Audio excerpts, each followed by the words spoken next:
Alegados paralelos do tratado. Outro fator que deu impulso ao estudo da aliança, em meados do século XX, foi a recuperação dos antigos tratados do Oriente Próximo, que acreditava-se lançar uma luz considerável sobre a origem e o significado do conceito de aliança, pacto, no antigo Israel. A sugestão em meados do século XX declara os paralelos entre os antigos pactos seculares do Oriente Próximo, particularmente os tratados hititas do segundo milênio. Em certas porções do Deuteronômio parecia servir um golpe crítico para o consenso anterior, seguindo Wellhausen, de que o pacto era relativamente inovação tardia na história de Israel. Baseando suas conclusões no estudo seminal de Korosek das estruturas dos tratados hititas, vários estudiosos identificaram estruturas análogas no material bíblico. Esses estudiosos insistiram que os documentos do tratado hitita refletiam uma notável consistência de forma delineada por Mandarham da seguinte forma: 1. Título, preâmbulo, dando nomes de sucerano e vassalo. Prólogo. Prólogo histórico, breve histórico das relações entre os países. Estipulações gerais e detalhadas. 4. Depósito e leitura pública do texto. Lista de deuses que são testemunhas do tratado. 6. Maldições e bênçãos por quebrar, manter o tratado. Mandanham, cujo trabalho se mostrou mais influente nessa área, concluiu desses supostos paralelos que as tribos de Israel não estavam unidas por laços de sangue, mas por uma aliança baseada na religião e modelada em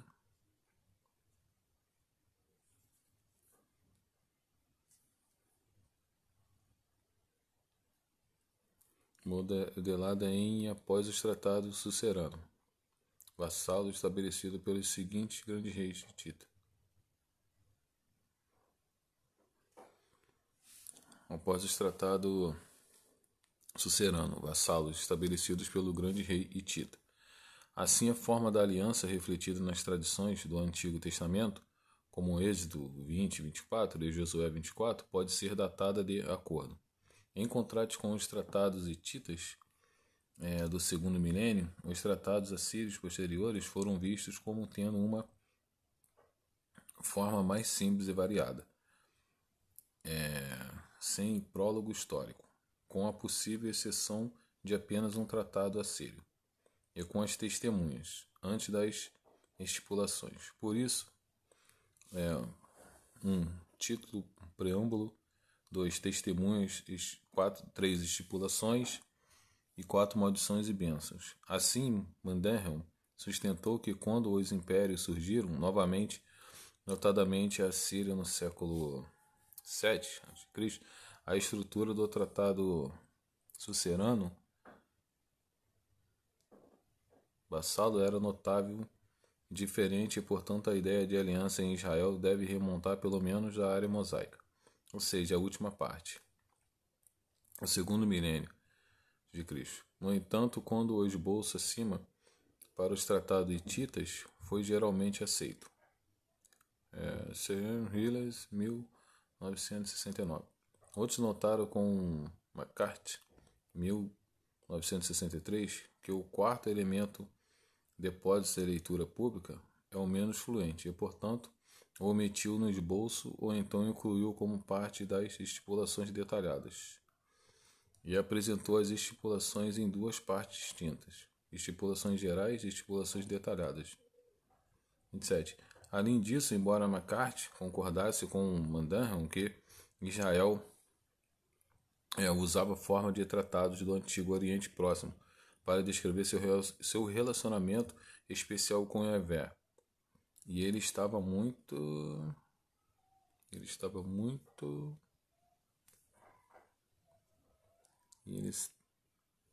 e ele estava muito mais cauteloso quanto ao uso da forma literária para argumentar a favor de uma data anterior das passagens relacionadas do Antigo Testamento. Assim, embora reconhecendo paralelos de tratados com Deuteronômio, ou mais precisamente, o Deuteronômio, ele, no entanto, concordou com a datação crítica convencional deste último para as reformas de Josias, ou seja, o século 7 a.C., em grande parte seguindo McCarthy Winfield, 1965-1972, destacou outras semelhanças, que sugeriam que os escritores de Deuteronômio estavam familiarizados com os tratados assírios.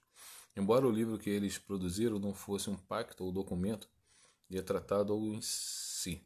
Em particular, ele observou que o extenso conjunto de maldição de Deuteronômio 28 era paralelo às listas mais longas das maldições nos tratados assírios.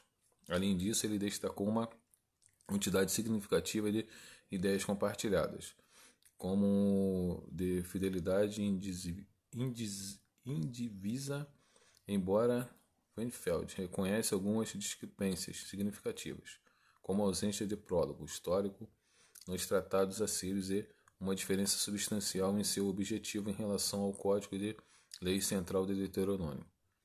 Ele acreditava que elas poderiam ser explicadas por uma lacuna em nosso conhecimento dos tratados de vassalos assírios, concessões reais neo-assírias, que refletem o prólogo histórico, e b.